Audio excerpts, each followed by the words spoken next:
una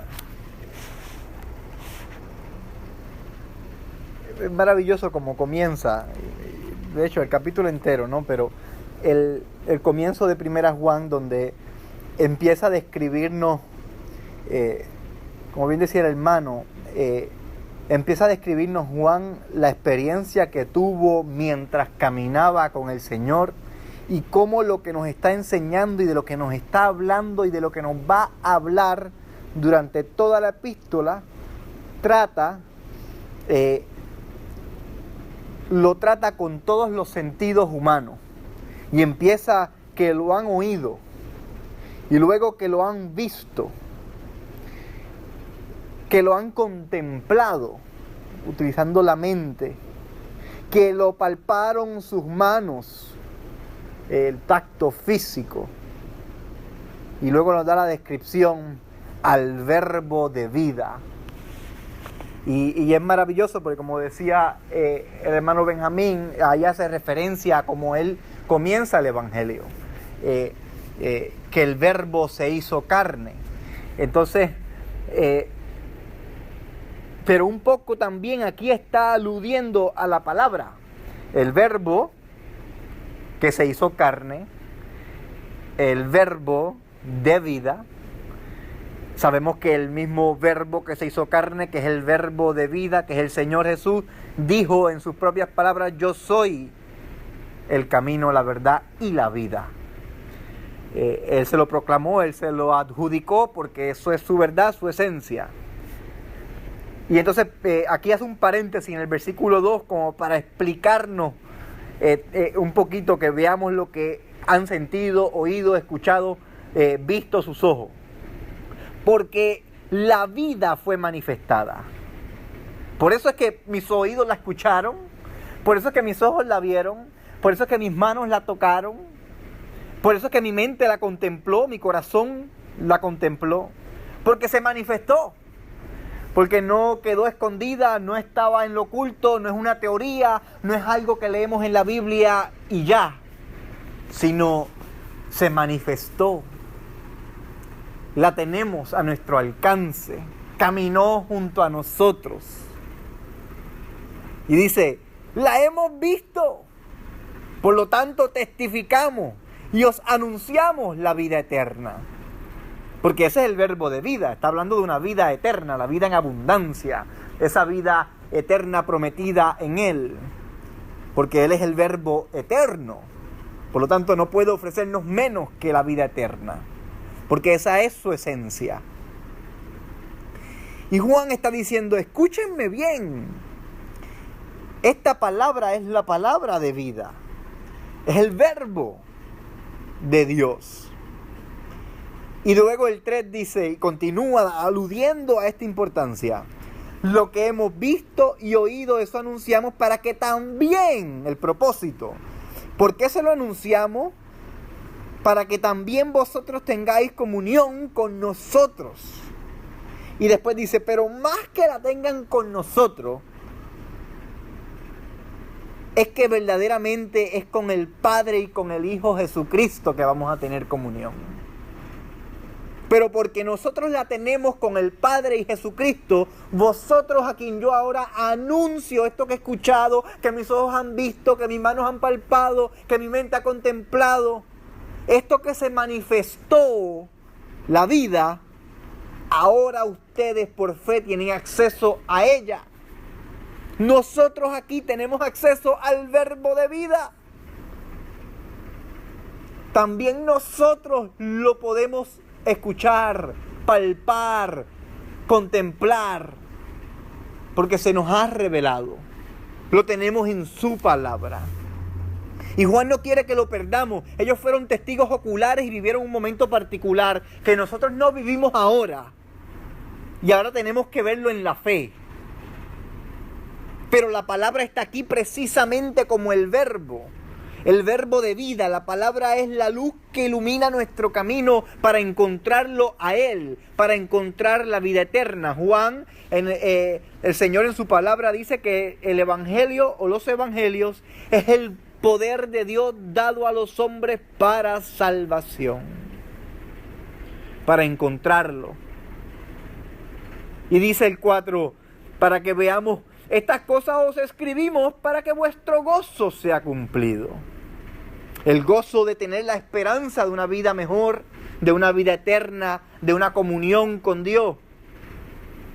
Como el pueblo judío, eso es lo que anhelaba. Anhelaban al Mesías, anhelaban a tener esa comunión, esas promesas que el Señor había prometido desde el Antiguo Testamento que fueran manifestadas y cumplidas, que viniera el Mesías, que viniera el Rey, que viniera el Redentor a rescatarlos. Y Juan les está diciendo y nos está diciendo, Él ya vino, Él se manifestó, yo lo vi, yo lo toqué, yo caminé con Él, se los estoy anunciando, créanlo, y tendrán ese gozo cumplido. Y luego sigue en el versículo 5, porque aquí quiero que vean, aquí como que cambia el tono, ahora empieza a darnos el mensaje. Y lo dice, ¿verdad? Este es el mensaje que hemos oído de Él y que nos os anunciamos. Dice, Dios es luz y no hay ninguna tinieblas en Él. Ese pasaje es el más importante para poder entender todo el resto del capítulo 1 de Primera de Juan. Que Dios es luz y que no hay ninguna tinieblas en Él. Porque ahora va a hablarnos de la condición nuestra ante esa realidad. Nos va a decir, si Dios es luz y no hay tinieblas en Él, entonces, siendo esa la realidad suprema, el fundamento del resto de la enseñanza, y lo va a dividir, se lo voy a explicar así el 6 está en tono negativo, el 7 está en tono positivo, el 8 está en tono negativo, el 9 está en tono positivo y termina con el 10 en un tono negativo. Porque nos va a hablar de la condición y del fundamento. De nuestra condición y del fundamento. El fundamento es que Dios es luz y que no hay ninguna tinieblas en Él. Entonces el 6, en tono negativo. Si decimos que tenemos comunión con Él y andamos en tinieblas, mentimos y no practicamos la verdad. Claro. Porque si andamos en tinieblas no estamos en la luz. Y el fundamento es que Dios es luz y no hay tinieblas en Él. Por lo tanto dice, si andan en tinieblas no están en la luz. Y si no están en la luz no están con Él. Y ahora va un tono positivo en el 7. Pero si andamos en luz, como Él está en luz, tenemos comunión unos con otros y la sangre de Jesucristo su Hijo nos limpia de todo pecado. Me quiero detener aquí porque ahora aquí vemos en este pasaje lo que significa estar en luz. Estar en luz no significa que no vamos a pecar. No significa que en nuestro caminar con el Señor no vamos a tropezar, no vamos a fallar, no nos vamos a cansar, no vamos a pecar. Eso no es lo que está diciendo Juan. Juan está diciendo, anden en luz. Entonces, veámoslo. Por eso dice, tenemos comunión con Él si andamos en luz. Y luego nos reafirman, ese 7, todavía en el 7. Y la sangre de Jesucristo, su Hijo, nos limpia de todo pecado. Ahora vamos a ver cómo Él lo dice. Esta parte que acabo de mencionar la va desmantelando un poquito más. El 8. Si decimos que no tenemos pecado, nos engañamos a nosotros mismos. ¿Ves? Juan está diciendo, el caminar en luz no significa que no tienes pecado, porque tú no eres perfecto. Él fue perfecto. Tú vas a estar en pecado. Ahora, el caminar en luz es manifestar tus pecados. Es confesárselo, dejárselo saber, vivir una vida transparente delante del Señor. Reconociendo que pecaste, vas delante de Él. Porque la sangre de Jesucristo, su Hijo, nos limpia de todo pecado. Por eso dice, ahora, si decimos que tenemos pecado, nos engañamos a nosotros mismos. Y la verdad no está en nosotros. Entonces, para decir en nuestra vida, vamos a andar en luz. Y para engañarnos a nosotros mismos, decimos, estoy en la luz y por lo tanto no estoy pecando. No, estoy sin pecado y estoy en la luz. Pues Juan nos está diciendo, no, estás mal. Eso no estás entendiendo lo que es andar en luz. La luz ilumina la oscuridad y manifiesta lo que está oculto. El pecado del creyente cuando viene a ser y a estar en el Señor, el creyente, el pecado es manifestado, sale a la luz. El Espíritu Santo que mora en nosotros cuando lo aceptamos como Salvador, nos contrita el corazón. El Espíritu Santo nos deja saber cuándo estamos nosotros en pecado. Nos lo deja saber tan claro como canta un gallo en la mañana. Es que es algo que nos damos cuenta nosotros mismos. Y el que está en luz, lo reconoce.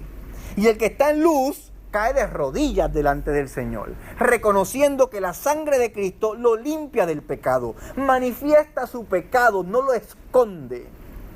Cuando peca, lo confesa. Si peca con su hermano, le pide perdón, se arrodillan los dos.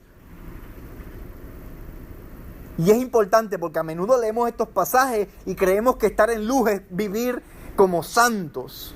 En el sentido, porque tampoco quiero que me malinterpreten, la palabra nos llama a la santidad. Pero nosotros, por nuestras fuerzas, no podemos ser santos.